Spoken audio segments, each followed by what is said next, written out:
So for those of you who enjoy driving teenagers, I've said this before, I just highly suggest you don't. Not that teenagers are bad humans. They're wonderful. We love our kids. But what teenagers don't know is how to behave in cars, right? Now, Uber will need you to fingerprint, right? You got to offer your fingerprint as a driver in California, and it'll go for other states as well, to transport teens. Again, the problem is not the teenager. The problem is when the allegation from someone under 18 comes against you, and that allegation can take many forms. Then you are in crap street, I can tell you that, because legally to try to get out of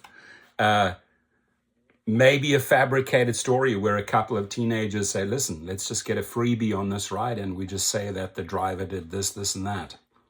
If the police get involved, you're going to have that blemish on your record for a long, long time. So, the money might be attractive, not really, but think about it. So Uber has 30 days to require certain drivers to get fingerprinted if the ride-hail giant intends to continue transporting unaccompanied teens in California. The California Public Utilities Commission, CPUC, has issued a ruling Thursday that requires taxi and ride-hail drivers who are carrying unaccompanied minors in the state to pass a fingerprint background check. The ruling also requires transport companies to pay for the cost of those background checks. So did you honestly think that Uber and Lyft will want to pay for that fingerprinting? No, they want you to drive teenagers because they want to make money, but they don't want to pay for the cost of those background checks. Uber has a history of fighting back against fingerprint-based background check requirements for drivers. 7 years ago, Uber and Lyft blocked a similar effort in California to fingerprint drivers. The company has argued that its current name-based background checks and other guardrails are sufficient. I'll tell you straight up now, they are not sufficient. They are not sufficient because most of the time, especially when it comes to riders, they're checked against third-party databases. Now, drivers have a more vigorous background check, but how do you distinguish the very few bad apples from the good apples? You'd have to go to a company like HopSkipDrive that'll conduct a full face-to-face interview with you, either in person or in Zoom. And they have vigorous testing systems in place. And I highly recommend them because there's no scandals, there's no horror stories from HopSkipDrive from the very day they started. So if you want to drive kids and you believe you qualify, you believe you're good enough, I suggest you go to HopSkipDrive. Uber and Lyft, they'll throw you under the bus. We've seen that again and again and again. So 7 years ago, Uber and Lyft blocked a similar effort in California to fingerprint drivers. The company has argued that its current name-based background checks and other guardrails are sufficient, and that such an inconvenient step would discourage drivers from signing up to the platform and would disproportionately affect minorities. All that goes out the window when it comes to transporting kids safely and ensuring they're not getting into the car with a potential sex offender. You do not want to be branded as a sex offender through some false allegation or a real allegation. When an adult is being tasked to provide a service to a minor, the adult is placed in a position of trust, responsibility, and control over California's most vulnerable citizenry, children, reads the decision.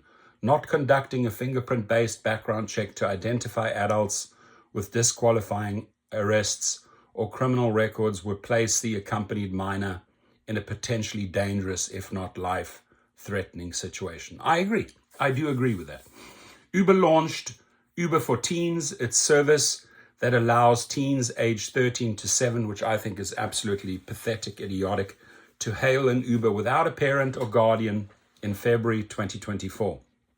The CPUC sent a warning letter to Uber strongly recommending that Uber stopped the service until a 2016 rulemaking around background checks could be resolved.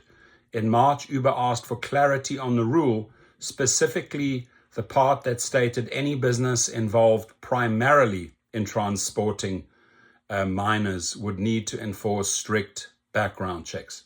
So they say, because we're not involved in primarily doing that. We're doing a lot of other trips there, CPUC. We're not primarily transporting teens, so why should we comply? So the CPUC, in my honest opinion, needs to come down hard on them. FTC needs to come down harder. We can't let these companies get away with this type of shit. The company said this summer that fewer than 10% of the company's total rides involve unaccompanied minors. And that's a lot, actually. At the core of the debate has been whether Uber should be required to participate in the Department of Justice's Trustline program. Trustline is a registry maintained by the California Department of Social Services that uses fingerprinting to screen caregivers for criminal arrests and convictions. It also screens applicants against the Child Abuse Central Index, which contains reports of suspected child abuse and neglect. I'm all for those type of checks. I really am. Uber has set its own name-based screening system via Checker, as well as safety features like live trip tracking, including in Uber Teens, is adequate. No, it's not, to keep riders of any age safe. Uber also says it only pairs the most experienced and highly rated drivers with teens.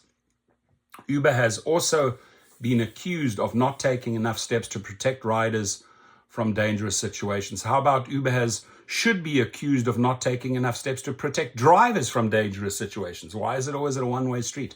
Including child trafficking. In July, 2 families in South Carolina sued Uber, alleging the company allowed their teen daughters to be taken across state line to a predator's home where one of the girls was sexually assaulted. The CPUC ruling is bad news for Uber, which launched Uber for Teens in California in February 2024. But good news for HopSkipDrive, a startup that provides a ride-sharing service for kids and advocated in favor of this ruling. HopSkipDrive refers to its drivers as caregivers and says they all have caregiving experience and go through a 15-point certification before being onboarded, including a fingerprint-based background check. The startup also uses telematics to detect unsafe driving behavior and enable real-time ride tracking, and has a dedicated team monitoring each ride. The CPUC's ruling also requires transport companies that intend to transport minors share information with the agency on how they implement live trip tracking for parents, what safety procedures they implement at pickup and drop-off locations, and what sort of driver training the companies implement specifically around transporting accompanied minors. Now, I review products, I review companies. I can tell you, I have studied this company inside out. I give them a 2 thumbs up, and that is HopSkipDrive. They're legit. They're the real deal when it comes to transporting children. I drive a lot of kids, and I've been doing that for 12 years. A lot of group of children. I mean, it's half of my business is transporting children. I get referral after referral after referral because I know how to handle kids. I know how to deal with, even if there's a problem child.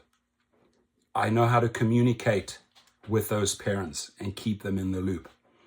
Average driver doesn't do that, right? And there's still way too many loopholes here. Both sides, riders and drivers, can take advantage of these youngsters. No doubt about it. So I don't think this requirement is a bad thing. I think it's a good thing. If you're really gung-ho, if you really want to transport teens, you know, you got to undergo those background checks. I got to go in for alcohol and drug tests every few months as a private driver. By the way, if you want to learn how to become a private driver, the link is below at Gig Rocket. Lot of money to be made.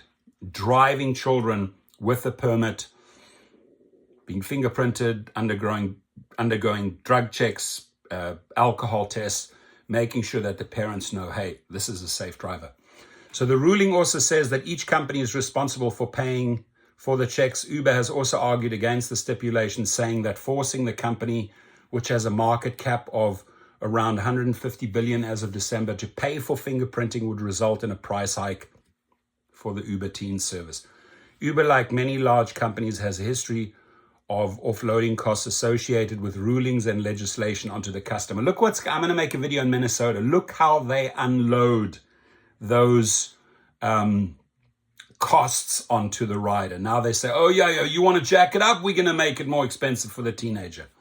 In California, on average, roughly 33% of the customer price went towards covering government-mandated commercial insurance for rideshare in July 2024, one of the highest rates in the country, right? So they love offloading the cost. California riders, they'll see that at the bottom of the receipt. They'll see that on the bottom of their receipt. Oh, yeah. The CPUC wants us to undergo fingerprinting, so sorry, we have to drive the cost up. HopSkipDrive pays for the cost of fingerprint checks for its drivers. The commission wrote on its ruling that if small transportation network companies like HopSkip and Drive can cover the cost of a trust line background check, Uber should do so as well. Amen. If HopSkip and Drive can do it, Derek Koshashawi, you cheap ass MF, right? You cheap ass MF, you should be able to do it as well. Uber did not respond in time to TechCrunch's request for comment. Of course they don't, right? Of course they don't, because they've just been embarrassed by HopSkip and Drive is doing it legitimately. HopSkip and Drive, if you are listening to this video, let me interview one of the directors there. You're doing a fantastic job. I'll always keep on supporting you. Your comments, please.